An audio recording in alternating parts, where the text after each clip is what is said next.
Hi everyone, this is the second video on electrocardiography and how we can monitor our patients in acute and critical care settings.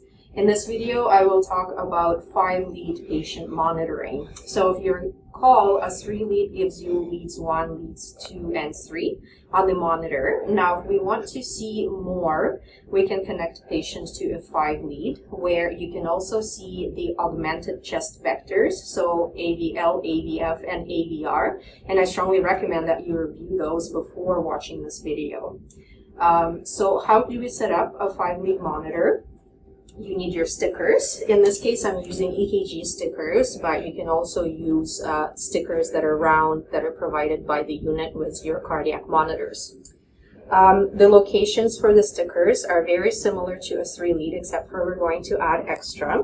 So for our primer leads, we're going to put one sticker under the patient's right clavicle, left clavicle, just like in a 3-lead.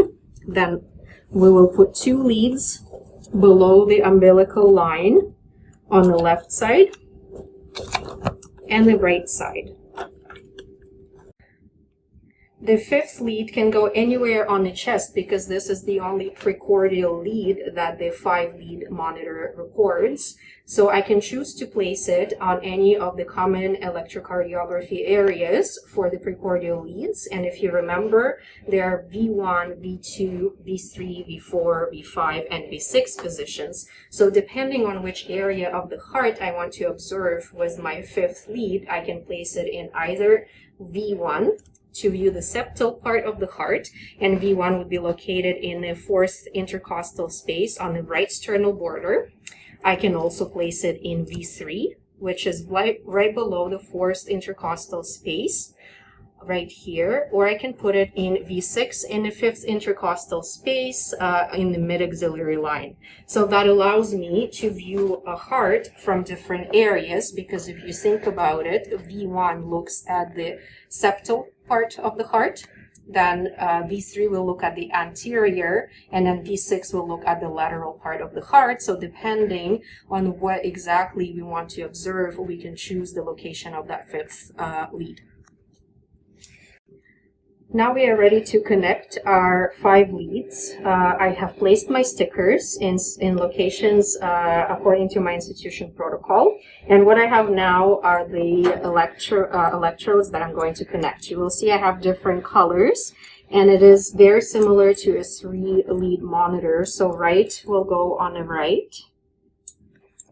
Then black will go on the left on top. So smoke over fire. So the red electrode will go here.